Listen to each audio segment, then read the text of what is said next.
bajja kubasiba muli okwo ku TikTok mumanyiira abantu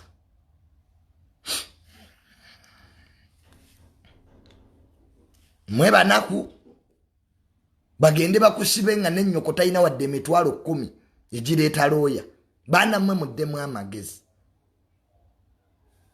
abantu bakoowe ennaku zino people are emotional omuntu omugambako bugambi nga tonyumye addukirawo mu kooti wa mateeka tulya gyetuyita fair comments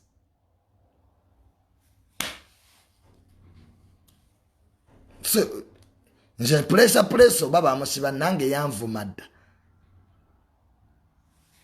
naye aba Buganda nabagamba mugjewo amalala mukwate puleesa mumuwa akataka 5 ku 10 ebyo ebintu biggwe kati mwamusibye ne mufuna muki mugjewo amalala nammwe bano ebali bavuma mu 7 nga Buganda temwavaayo mukwate puleesa mumuwe ettaka kinacho kiggwe tunabeera ku ekyo kimu okay kala ayize okay he has now understood now what next Buganda Land Board ekwate ka 5 ku 10 ekawe puleesa atandikirawo obwakabaka bwe abaana bali bubi namwe singera muli mu mbeera gye bali mwera namwe bye mwandikoze abaana bali bubi people basula bubi people stressed. Before you punish somebody, yita omuntu oyo. Muntu ombayina ebizibu. Nze wano nabagamba dda abamu abakulu mu government mwapita ne munzijamu. Nze singa government eno teyampa sente singa sisse bavuma. Ne you gave me money nembivaamu. Help these people. Mukwata abaana ba TikTok mubawe emirimu simple. Ne bagenda okulira mpoga muwadde 5 bano beba MP begabidde sente. What do you want society to do? Abantu bayina obulumi obwaddala amataka bagabajjeko ebyenfuna tebitambula bulungi abantu there is anger. Nzo nsanga abakulu mu government nti bagamba waliwo obusungu obuli mu bantu. Naye nukulaba bano ba speaker bazimba mayumba.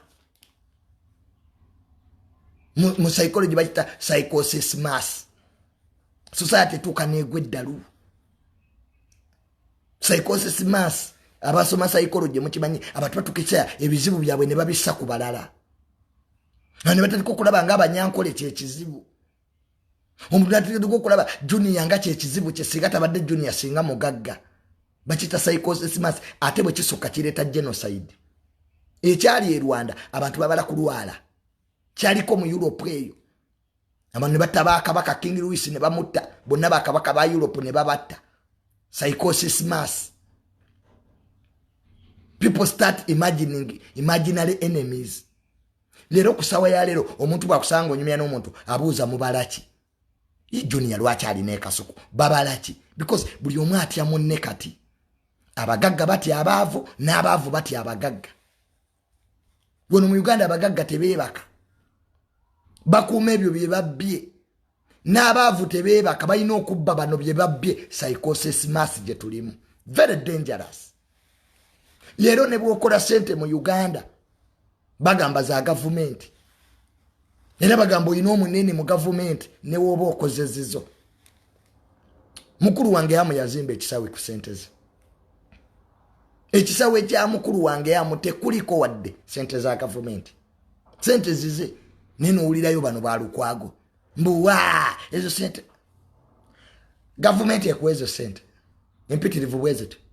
Gwe lwaki tebazi kuwa Lukwago? Why did they give tomanyi bazigaba? Eriasi Lukwago nga tonna wala na muganda wange yamu we waliye wa genocide gulaki to mugamba nazikuwa. Abantu bakola. People work. People work. The people who have worked. Timwagala kusoma kitabo kya Hamu. Hamu mu kitabo kye based on reasoning and reality. Ekitabo kya kugamba nti okugaggawala nsonga ya bwongo. Era yakiyita kufumiitiriza. critical thinking. Ne ekitabo temukisomye. Mukulu wange yamuyeka yayina ekitabo omugagga kye yali awandiisa ate nga mugagga. Va ku buno butabo bw'osoma abaavu bwe babawandiika. Twatudde Makerere abala bali maloji n'awandiika how to make money. Kati mumuyina opportunity. You can read a book nga example yennyini kyo. Temwagala. Kati iyo ekisabi yateekako gym. Tasoloza wadde ekikumi. Gym zizo za bwerere. Aba basketball we bali. Netball wali. Sawuna weziri ku kisaawe multipurpose. Mwali mulinda bazungu. Bwe mutajje mweye ndowooza mbwe abaddugavu buli kimu omuzungu yalina kitukolera. Kasi yahamute yakizima mwali mulinda bazungu. Nene situ inajizimba nga ffe bannyiniyo. Temwagala kuyiga. Kati kikyo kyaggwa. Ekisaawe kyaggwa. Kaafu n'ekikkiriza. Ekitwala omupiira mu Africa. African Cup bagenda muzannyira omwo. Ate era bwaggwira kyammwe bannayuganda. Muza talent si, improve talent si, temwagala bakola. Mwagala boogezi. Gwe Lukwago wakazimba y'ebisaawe bimeka. Ekisajja ekyo kyantama. How many stadiums Lukwago? Ye Kampala ogikoledde ki? Kubinnya ebigirimu. Watugamba Musisi kyekizibu, Musisi ne bamutwala. Gwe bikiseo biramu byantalo Lukwago nno tukooye. Ye lwaki sikyesimbako ku bwa Lord Mayor? Nkyusizaamu. Nyinda kwesimba ku Lukwago ku bwa Lord Mayor. Ebya Kampala Central kati mbimaze. Lukwago nzize kwesimbako. Nga mmaliriza.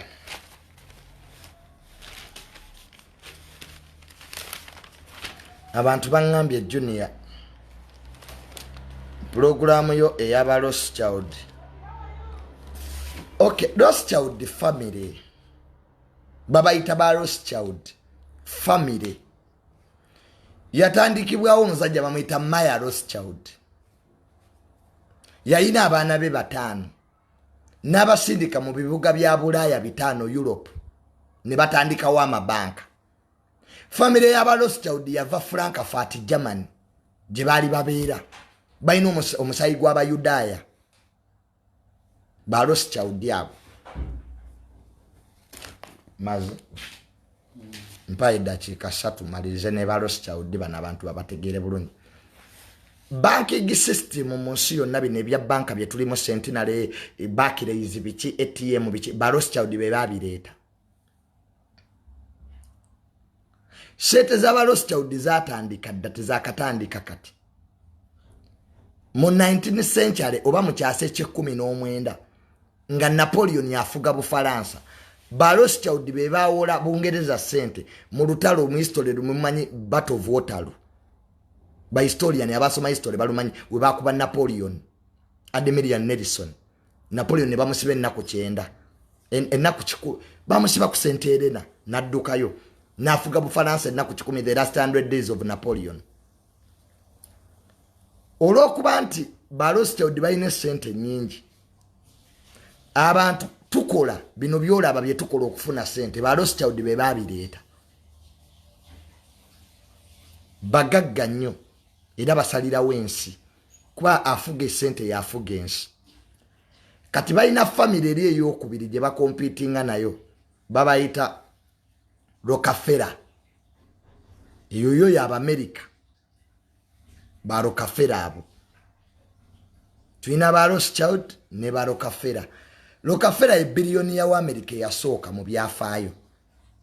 Yazimba refinery z'amafuta mu Amerika n'akola sente empitirivu. Olw'okuba nti balina sente empitirivu kino kyasobozesa okuba nti ba Rockefeller baafuna vice president wa Amerika okuva mu family yaabwe under President Nixon. Bayinanga ba senator. Abaana abawala abava mu family y'aba Rockefeller baawasanga mu family engagga endala. So nabo balina obuyinza bungi n'amaanyi mu nsi yonna. Bw'olisoma ku zi IMF n'ezo zi World Bank zina ba shareholders ojja otegeera bannyinizo. Ba Rothschild bawola mawanga bo tebawola bantu ssente countries nga bayita mubiri. Ey'olwaleero nje wakati bino full figure abitegedde banne musomesa abaana kati abatasoma baga oba ba Rothschild byebiki oba barakafera bebaki na okusoma kirungi bano okusoma tekulimba omuntu eyasomako ne bwekola ebyekisiru era bagamba kale yasoma naye omusiru nga tewasoma era bw'oyogera ebyekisiru ate olina reference ate yandiyogedde biki era tekyasoma banne mutwala abaana ku ssomero. Abazadde abandaba kwata ebyo bye muwoza tewali mirimo essomero omwana abugumizibwa gutwa programu zange comparing ezalumbuye compare myandi lumbuye compare myandi penge you will see a difference. Compare me bino tubyogera out of research ne omuntu atasomye amenya ate gano okusoma ne bamu ne common sense. Nali nvuga emotoka yange eyo Subaru omunaku nansanga na junior emotoka zino zifa nnyo ne mugambo gwe engineer wa Subaru zifa nnyo mu family yamwe muli mwayina Subaru nga temuli. Namugamba gwe nga tonnampa magezi ku motoka yange mu family yamwe muli mwagina ko yinzo kuwa difference lwa motoka zino zifa nnyo taata wange agina ekintu kye mutayina mu family yamwe tokyogerangako kuba tokimanyi. Aba muli wano ne bajjajja mwe tebagulanga na luwaji lwa gaali denta ya kirani tegulanga wadde oluwaji gwawo abagagga amagezi ku nkozesa yaabwe ey'essente. Amugagga oyo asaasaanya nnyo ssente gwali obaddeko nazo okuinvesting okuyita kusaasaanya. Life is also an entrepreneur. People invest in their lives. Okugula engoye ez'ebbeeyi tekuba kwejalabya kati omwavu kyatamanyi nti even to look smart you attract class. Tosobola kugagga wala mu nsi eno nga weetooloddwa abanaku mu ndowooza. Obuwambe obusinga obubi mu nsi muno si buwambe bwa butaba na ssente obw'endowooza. Era n'omuzungu bwe yali agala fuga Africa yaleeta ddiini. Oza lwaki ba missionary be basooka emmundu neegoberera. So tujjemu obuwambe bw'endowooza n'okutya fear. The greatest problem is fear. Bwejjamu okutya you do many things. You limit yourself. Nze olaba abantu abamu bakyali bakwano bange nze nalina abantu eyo mu America nabakyawa tibalina kibampa. I do be with people who don't add value on you.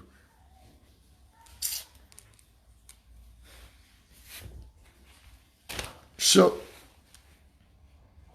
malirize ey'olwaleero nkujjukizaako Kebbi Properties abaagala okugula ettaka eritaliiko nkaayana. Oyagala kuzimbira nnyumba ewedde Kebbi Properties gwe mmanyi yagenda omantaalire ku mataka wana amataka galiko ebyapa 3. Every day we are cancelling titles on titles. Nga tonnagula ttaka genda okole search ku ministry okebere ettaka liri mannya ki tosasulanga ssente ku ttaka nga tomaze kebera. Abantu bamasikaleddinga n'ebyapa ebifu every day. Ejo nabadde Jinja mu basiraamu yesterday twabadde Jinja waliwo abasiraamu bannambuza bambi semitale twabaddeyo ne minister ne tubaddiza ettaka lyabwe sawa mwenda yava meeting.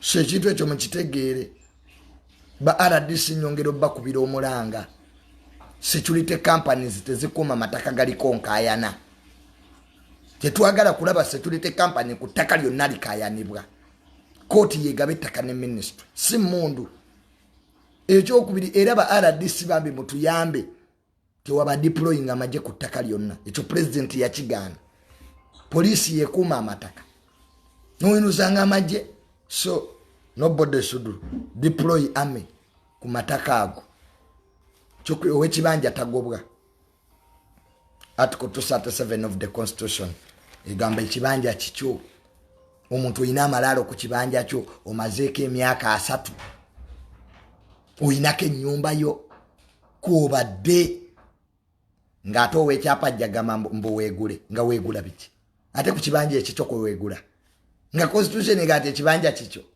mulike nammwe kubabba owekibanja ebyekyapa tebimukwatako president yagamba mwenna abayina ebyapa ebiriko abantu mugende mu government babakompensating nete mugobaako bantu ku ttaka the directive za president clearly written uwoba oyina ettaka nga kuliko abantu bayinako amayumba gaabwe bayinako ebijja baluddeko bamazeko emyaka 12 n'okwambuka genda wali mu government ojje bakukompensate togobaako n'omu era baladisi temukkiriza evictions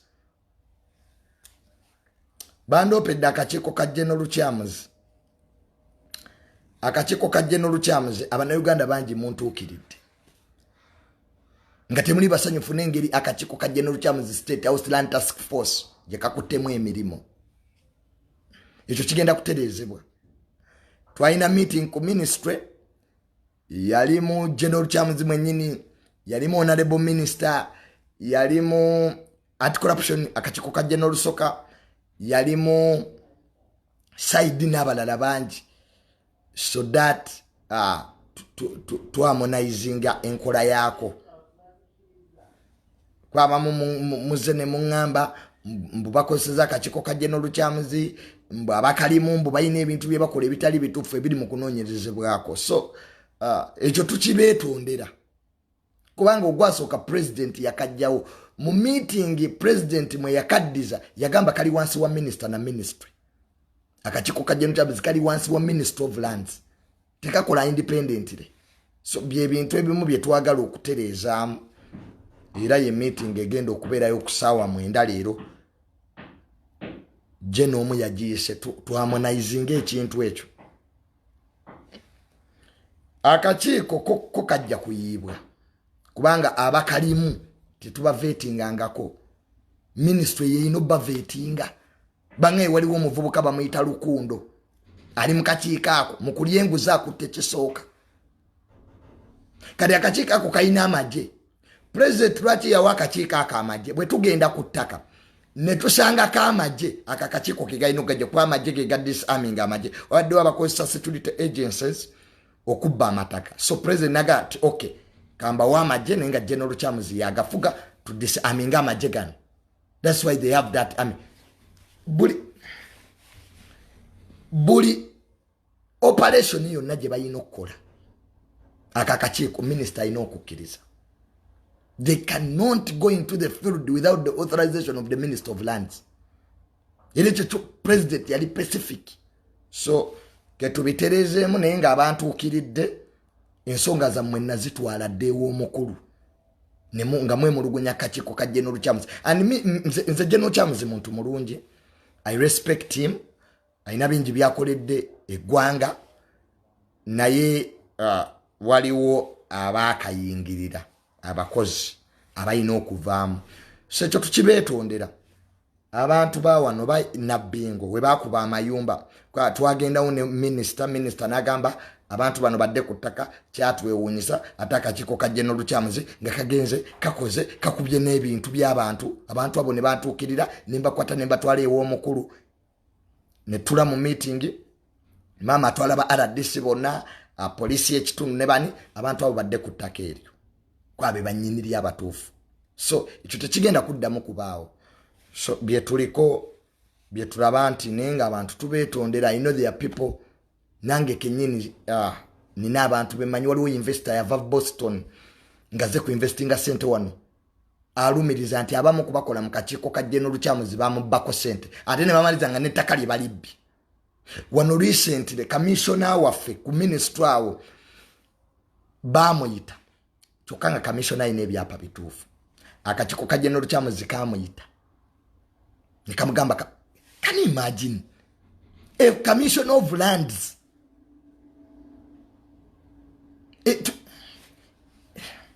a person to level of a commissioner is a junior. Bwemba ku ministry commissioner ne waba ayita mu lukubo nzira wabbali. Akakiiko ka General Kyamuzi kamuyita ne kamugamba wabbye ettaka biki nga actually ekyapa kye bagamba ministry yakisazaamu dda. The commissioner and registration called the meeting ne basazaamu ekyapa ekyo. That title was cancelled. Kati ono commissioner yayina ekyapa ekituufu. The other guy who had the title which is cancelled akakiiko kagamba mbw ate ye mutuufu. Can you imagine? Ne bakwata ne bayita abamawulire ne bakwata ebifaananyi bya commissioner ne babiteeka ku mawulire nga bagamba mbu yabbye ettaka, which is not true. Which is not true. Commissioner tanabba ku ttaka. Ebyapa byalina biri genuine. Waliwo public hearing ku ministry because before they cancel title bayita both parties ne bateekawo public hearing. The other guy's cancel was cancelled title. Kyatumala enviiri ku mutwe. So byebimu akakiiko ako bye kalina ottereezaamu. Era nze ezimu ku commandments ze nawa mu meeting General Kyamuzi addire ddala ku ministry. Eri aveeyo tugobemu bana abaana babadde bagala okusuula akakiiko. Kale tulina ng'egye tuddewo wa president ate gwakubiri kumugaa nti ogwasooka akakiiko baali bakagjeewo. Kati bakakomezaawo era katandise emivuyo gye gimu egyali gikagjesezaawo. We can't accept that. Temusula president nammwe nga tulaba. Anti nze nja baloopa ate temumanyi. Mayi mu government yawo abantu temunjagala lwa ngambo bonza atwale ngambo mu bakulu. Of course I report you. Nze nina kyesoogera ate ekisooka nze bana ba government bampulya kwa nze bamanya I don't have an interest. Nze tojja sula government eno nga ndaba. So we shall clean up. Those are part of the things I do. Nenfunawo ebyo byembeeramu kati ebyaba technocrat. Mbadde nino kyogera because I had to do. Byalimu ne mawulire. So this is for public consumption because the things I'm talking about were already in the newspapers. So after today's meeting, we shall iron out that little conflicts we have really had to prevent to.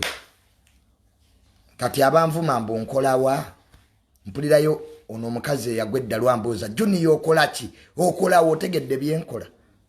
Je sirirevoyo. Bw'oli tegeera gwe nkolera ggwe. Kyetulabika si kyetuli. Byenjogedde byonna genda obuuza oba tebyali. Ffe tetwemulisa. Nze I don't need the title. The work I do for this government babimanyi. Omuntu lagaba gw'okolawa. Simanya, you live a fake life. Inza mutabani wa Mirundi. I'm in the government because my father fought in the war. Ndi mu government kwa tatange yalwana mu lutalo. That's all. He went there, mu lutalo, yatambuzanga amawulire g'abayeekera. When I went to General Sale told me, your father was the first person okuwandiika amawulire mu munno about me. He risked his life. So some of us, the benefits we enjoying are because of our fathers. Where are you? Before you blame me. Nze bwe sitakola mu government ya President Museveni nakola mweriwa. Eyo no Bobo Wine. Dote mutumalako mirembe. Numuntu najjo nagamba mboyo talina gyakola. Ndaga appointment letter. Gwa Minister of Public Service. Mutujeko olugezigezi abatasoma. For you, if you never went to school, nga tata wote yalwana, don't blackmail me. The other day I was telling Captain Mike Mukula that the problem we are having with these people, they always want to use blackmail on us. kati Captain Mike mukula mwali mumuwayiriza mbu yavuma abaganda yabavumirawo mbu yavumya abaganda we wadde balonkinga ekibina kya General Mozi yabavumirawo buli mulete njagala I put 5 million we waba yomu na Uganda ndetira kakiripu nga Captain Mike mukula avuma abaganda nkwe milioni 5 that was blackmail speech ya Captain Mike mukula kweri ku Solot TV it was even live. There is no way I mentioned about Baganda. Ninura abantu bachikuliriza malis. Efe mutu walana. Kato yagala mbere bubi. Genocide ya mpasente milioni 10. Nengulake motoka, nengulake amataka, era ne munjogerera. Just 100 million zezabogeza. No tukanugena musabo mukazi gwe onsambera amayembe. Kwa gwe bakomya ku gate. Duyale. Awe tutuse. You have had, they have given me money. What is 100 million? Nagulake motoka ya bukadde nkaaga. Is that money? What is 600 yeka?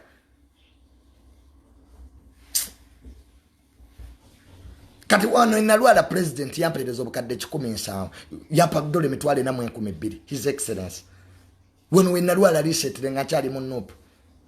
Ze milioni 10 nga 5. Ababbi batuusa kontono.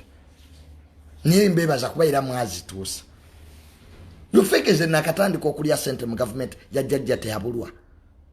Have grown up in this government. Mwetukulide. Fetwa kulira mu state house ya soka. If people you don't know me.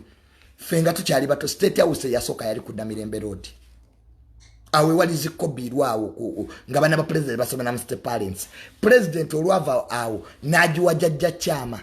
Uriyo musawu uriyo mukadde ya mukweka monsiko. That's where we grew up from. Mboyo si planned kid. Inza I'm a planned kid. I'm a planned kid. Era sijja kwetalu echo. Mujuni yali wachi yamanya abakulu. Ne muntambulirako, ne mungenda mbakulu, ne munjogerako. Chichenyo. Mpadana na nugu. Aba mwali mwagala tubere bubi. Mwagala tusinde mba nange tusabirize. We shall not be beggars in the name of Jesus. We are born irake. Wano mukuru wange amu we yampita nampe sente. Mbudada Junior yesi bakuhamu hamu si muganda we. Until when you bifana niwe mwabiraba. Ham is my brother. One blood. Neze mulaba mbe wanirako. Of course I be myself. Katwa mva mu family ngaga. I come from a rich family. Nechikuluma. Nonkererako ko Soloti. Buli kumacho onkererako. Onyende de masabondete damayembe. People are angry because we are not suffering the way you want. Abantu banyivu kwate tubona abonanga ibagala tubonebone. Buli yakuwala na munseno inacho omusinga. Abantu batuwala nyinga tetulina na chetu abakola. Tetuwasanga kuomu, siri mujjawo, sikolangako nawe. We don't even stay together. Nenga onenako obuchayi. Kwa nina byenkusinga. Andi omusiru bwatamanya nti bamusinga era asigala musiru. Fumano bugagga tetuwakabula bakati. Nfe sente nze kuva ku jjajjange Mirundi. Nge sente tuziina. We have been a prominent family here. Nze mu 1900 Buganda agreement jjajja wange yagaba nettaka. My great grandfather Mirundi was a Saza chief. Gendo obuza abantu ku kyalo. Tuina square miles 705 kulika abantu. Recently you saw my dad ngampe ttaka n'ennyumba eyeewaffe mu kyalo. Dad yampa square miles 2. We are landlords. Nono abana batufuula abatumanyi. Nze taata wange alina amayumba agasukka mu 10. Amayumba agasukka mu 10. Tatange tasula zana uka. Tuine ekyengera, tuine kabalagala, tuine munyonyo. Abamanje ebizimbe byaffe biri wali mu koona ekyengera. Tetwetega kwennyonnyolako no. We are who we are. Bade tubikoleredde. Tiwali kyetubye. Gwalala beko nga batute mukoti. Tiba Mirundi balina kye babye. for we have served in key government positions. Muganda wange is a lawyer in parliament. Beba drafting amateka mu parliament. Yasoma Muganda wange okubiri yasoma mafuta petroleum mulo. Mulo akwate mubamanyi because for them they don't want media. You have never seen ngabaganda bange bajja tebabyagala isonne me. Nze by them family yange nza singamu obwavu. I'm the poorest. That's why that tango abayogera gaba junior muto. Bali baganda be bagagga nnyo. But how can you find a family nga singamu obwavu yenze with all the property I have? Nze wano IGG yampita mukyala Betikam. Nangamba junior declare your wealth. Lifestyle you're living atefanagana na musala gofuna. I should account for the land I have. I should account for the car I bought. Kwa government buli chofu no chiwa IGG. Bagendo kola survey mu IGG's office nga I live expensive life. Mbera mu swimming pool, nzuyo mabala, mbera mu nyonyo. IGG naga no, tukole a committee of inquiry ku Johnny.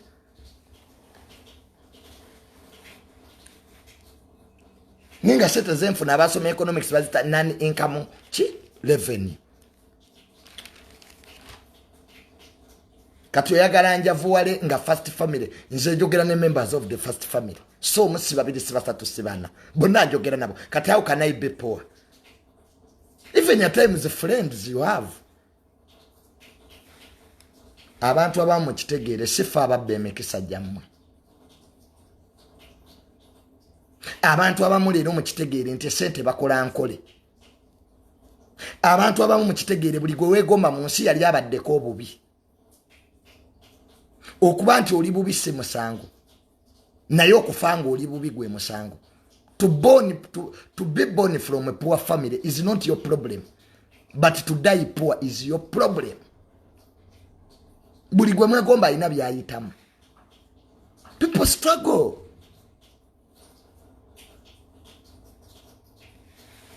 Nje banja bavira nyende Congo. Nje kadi noyo mukwano gwange Juliet Zawed. Do you know how much money Zawed ze ya Kampala yali? In a space of 2 months. Nze nalishira banga muntu ali generous nga Juliet Zawed. Era Zawed wobo oyina joli. Nga you are here, you a friend of Zawed. Nyendera mu inbox yo mugambe thank you. Nze nasoka vuma Juliet. Navuma Juliet Zawed nomukazi wataina na kye yankola. But the woman is so generous. Soko siba amazako. Zawed yampa sente recently. Nangamba you know what Junior, may I take you as my son. Era sakunyigirango onvuma. Because I know it was not your own initiative. Get my abantu batuwagala. People like us. Kati tuwe faking. Neno laboli asura kusala malodi. Aina abana banamu basajja banjawulo. Negwe yasembayo kuzala tamanyi kitawe akulika akulemeddeko. Tukaba nenseera gawa. Osegeera. So sijja kwetta olwekyo. I'm living my life. Era bonsanganga I'm eating my money. Totandika kumanyira. Musango omuntu mukola nnyo simanya nogana nogenda kuli dogenda kufa. You are going to die. Enesita ina nyiniyo. Lero wetulie kyate tuliwo. Abafudde olwalero basinga ki? Abebitibwa bafudde. Abakusinga sente bafudde. Nina accident gye nalabye eyagudde embaale. Motoka mukaaga abantu 15 bafudde. Bonna abo ina kyo basinga.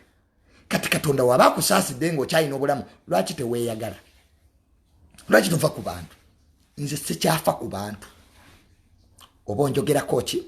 Nze fact omuntu bajjana ngamba mbujuni yabakogeddeko ngamba abireese bituufu. Tete mutanvumye bana Uganda mwanangira dande mosias.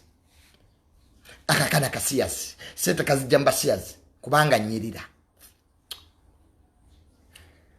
Ne munangira obwambega.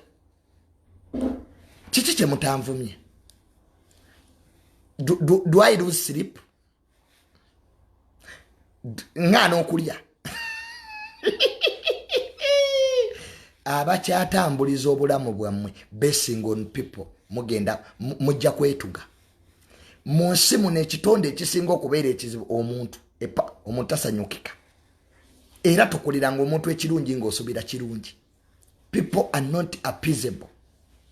Olaba bwe wazaalibwa nabo mu family nga maama y'omu ne taata y'omu bakufuukira ekizibu baganda bo. Your brothers, sisters, siblings can become a problem. Nga mwina omusaayi ogwo olwo bano be wasanga mu nsi. Mulekeraawo ogamba abantu ebizibu byammwe. Oyina ebizibu n'obigamba ekyalo kyonna. Olwoza balumwa. N'obayina ebyabwe. Agamba ebizibu bye gogamba ebibyo. People will use your problems against you. Fencing etukozeza. Nzi wana abantu bangamba nja kugwa. Junior ojja kugwa. Following ejja genda. Gwe tojja kumalako mwaka. Omanyika akati gwe ojidde mu kifaananyi kya taatawo. You are in a father's image. Baliwa. Nakamala ku social media emyaka 5. Eno yokka page eriko abantu emitwalo 3 egy'abantu nga tebagendanga. It's because of God's grace. Abali kuno konna abanda mbagula. They come willingly. Bannange live your life. Enseno tujirika akaseera katono. Ebintu by'omala ng'osanyusa abantu bikolere maamawo. Abantu mulina stress. Okutte ssente obusente bwo obuwadde bantu. Olwoza banaakujjukira abantu beerabira. Olaba omuntu yeerabira eyamutonda. He is creator. Namwerabira God. Nagenda mu Garden of Eden eyali mu buli kimu era omuntu ne yeerabira n'asiininga. People are evil continuously. Abantu babi mpaka. People are evil continuously. Kyonno nkikulekedde. Nze nasigala kwagala my mom. Omukwano gwange gonna gwe nnina ku nsi nasigala guwa maama wange. Kubanga yekka yanjagala ewatalika kwa kkulizo. He loves me unconditionally. Nebano bw'oba mugagga n'oyavwala emikwano gidduka. Si papa ayina bameka.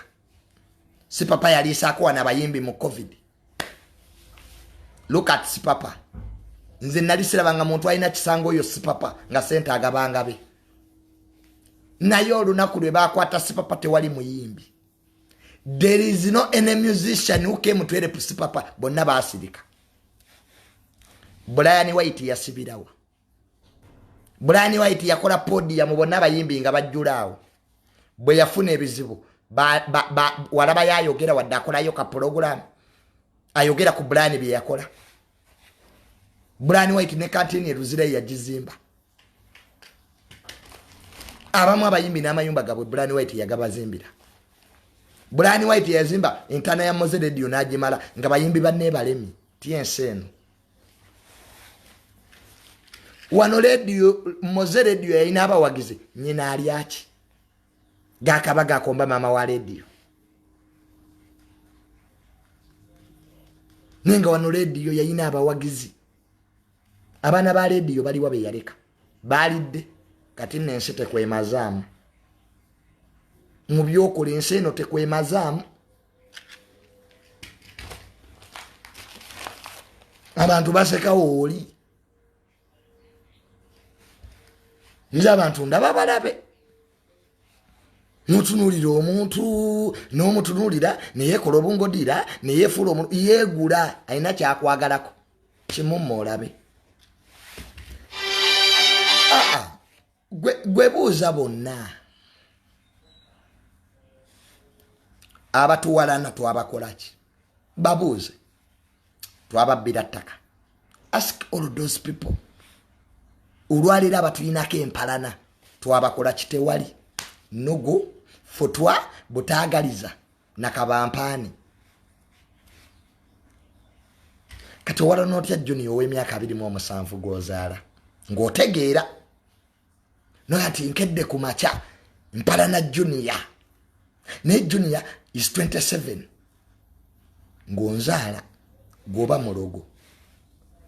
That's witchcraft. Abamu muli balogo nite munafuna bufunye masabo ge mulogeramu but nga wafunye sabo ologa munsito walananga omuntu gwozaala bwe bulogo obusooka.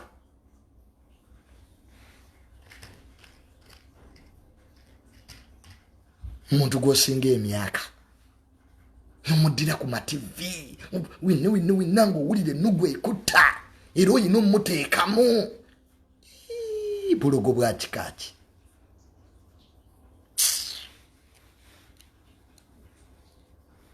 Nise balemeredde kwebyo bye mwakola abantu muvumya abantu wano abantu ne bakulima abantu abamu mwerabidde bye mukoze ensi ne muwemula abantu. People have cast you. Oli mukolimire gende wa pastor Bujinga akusabire ebyo ebikoligo babimenye. People have cast you. Mulike ekikoli mulike ekisirani kyobulanga ne bw'otuuse mu banene Katonda nakuyamba nakutuuza ku mmeeza z'abalangira era toyina kyofunye.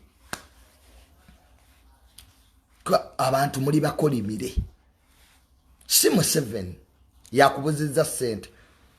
There is a curse in your family gyoyina omumenya.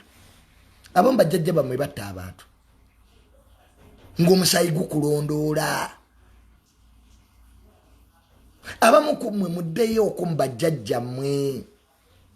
Abamu kumwe bajjajja mmwe baali babbi babba ebibanja by'abantu babba amatoke g'abantu ne babaloga. Kati eddogo litambulira mu musaayi. Nga mmaliriza bannenjagaliza abasiraamu ekisiibo ekirungi Ramazan. Happy Ramazan. Abasiraamu twefumitirize emitima mu kisiibo kino. Abasiraamu mweyagalize naye obutaagaliza mu basiraamu bosusse nosanga omusiraamu alwana nnyo alabe nti musiraamu munde amumalawo amuvuma amwogerera bubi. Ekintu ekyo kituyisa bubi. Abantu mubagazisa eddiini yammwe. Don't be radical. Leka abantu babagoberere ku birungi bye mukoze. Naye kakati ovuma otya mufuti menke omusajja akyusizza abasiraamu mu nsi yonna. Dyonna abantu abajoyiniza obusiraamu lwa mufuti menke olaba nange omukatuliki mugoberera. It's not radical. Muve mu bya radicalism. Abantu mbagazisa eddiini yammwe temukolanga balala. Kakati gwe ali eyo omusiraamu ye mukamaawo bowangalira mulandiro ddi omusiraamu. So waliwo extremism mu mufuti menke mubi. Mufuti menke sibanya swaitani.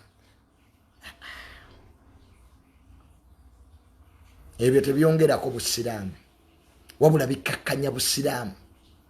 Entalo tezongerangako ku madiini. Nze junior mu Catholic Church eyo mwekerezia tulina ebizibu n'abafaaza abo. Wali ondabyeko nga nkola live wano nga njogera ebizibu ebiri mu Catholic Church sisobola. Ne bwe banga nti faaza yabbye ettaka sobola kyogerako ekyo. Mba nzikakkanya ekereziya. Kati nzirayo ntya nga abakatoliki ekereziya nyaffe yensiguko yaffe bwe bulamu beesiimye nnyo Kristu abawuliriza byoyogera ne babituusa nga bw'oyagala. Nti beesiimye nnyo abo abawuliriza byoyogera ne babituusa nga bw'okola ki. So abasiraamu abakkakkanya obusiraamu entale ziri mu busiraamu bambi zikome. Zikomere ddala. Mufuti menke waabazze mugenyi. Is a visitor. Naye n'omuddako n'omujolonga n'omukakanya mufuti kitegeeza omumanyi. Nze njagala nnyo obusiraamu.